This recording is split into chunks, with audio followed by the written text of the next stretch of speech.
Guys ನಮಸ್ತೆ. ನಾನು ವಿದ್ಯಾರ್ಥಿ ಎಲ್ಲರೂ ಹೆಂಗಿದ್ದೀರಾ? ನಾನು ತುಂಬ ಚೆನ್ನಾಗಿದ್ದೀನಿ. ಫಸ್ಟ್ ಅಂತೀರಾ ಟ್ರೈನಲ್ಲಿ ಜಗಳ ಆಗ್ತಿತ್ತು. ಸೊ ಹಂಗೆ ಅದನ್ನು ಸ್ಟಾರ್ಟ್ ಮಾಡ್ತಾಯಿದ್ದೀನಿ.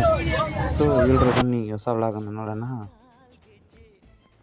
ಇದೇನಿಲ್ಲ, ಅಲ್ಲಿ ನವಿಲಿತ್ತು ಕಾಡಲ್ಲಿ. ಸೊ ಝೂಮ್ ಮಾಡಿ ನೋಡ್ತಿದ್ದೆ ಅಷ್ಟೇ. ಇವತ್ತಿಂದ ನಿಮಗೆ ಒಂದಿನ ಬಿಟ್ಟು ಒಂದಿನ ವ್ಲಾಗ್ಸನ್ನು ಬರ್ತಾನೆ ಇರುತ್ತೆ, ನೋಡ್ತಾನೆ ಇರಿ. ಸೊ ಯಾರಾದರೂ ಹೊಸಬ್ರು ಬಂದರೆ ಸಬ್ಸ್ಕ್ರೈಬ್ ಮಾಡ್ಕೊಳ್ಳಿ, ಲೈಕ್ ಮಾಡಿ. ಇವತ್ತಿಂದ ನಿಮಗೆ ಒಂದಿನ ಬಿಟ್ಟು ಒಂದಿನ ವ್ಲಾಗ್ಸ್ ಬರ್ತಾನೆ ಇರುತ್ತೆ, ಎಂಟರ್ಟೈನ್ ಮಾಡ್ತಾನೆ ಇರ್ತೀನಿ.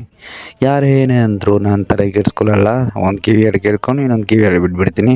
ಸೊ ನಿಮ್ಗೆ ಎಂಟರ್ಟೈನ್ ಮಾಡೋದು ನನ್ನ ಜವಾಬ್ದಾರಿ. ಲೈಕ್ ಮಾಡಿ, ಶೇರ್ ಮಾಡಿ, ಫಾಲೋ ಮಾಡಿ. ಸಡನ್ನಾಗಿ ವೈಟ್ ಚೆಕ್ ಮಾಡಿದೆ. ಸೊ ನೋಡಿ, ಬಾಡಿ ಲಾಸ್ ಕಡಿಮೆ ಮಾಡ್ತಾಯಿದ್ದೀನಿ. ವರ್ಕೌಟ್ ಮಾಡಿ ಕಡಿಮೆ ಮಾಡ್ತಾಯಿದ್ದೀನಿ. ಎಷ್ಟು ಬಂದಿದ್ರು. ಸೊ ಹಂಗೆ ಕಪಾಲಿ ಟ್ಯಾಕ್ಟ್ರೀಸ್ ಹತ್ರ ಹೋಗಿ ನೋಡಿದೆ, ಇದ್ದರು ಹಾಗೆ ಮಾಡಿಕೊಂಡೆ. ಹಂಗೆ ಏನಕ್ಕಬ್ಬ ಬಂದ್ರೆ ಅಂದರೆ ಟಾಕ್ಸಿಕ್ ಟ್ರೈಲರ್ ರಿಲೀಸ್ ಮಾಡೋಕ್ಕೆ ಬಂದಿದ್ದರು.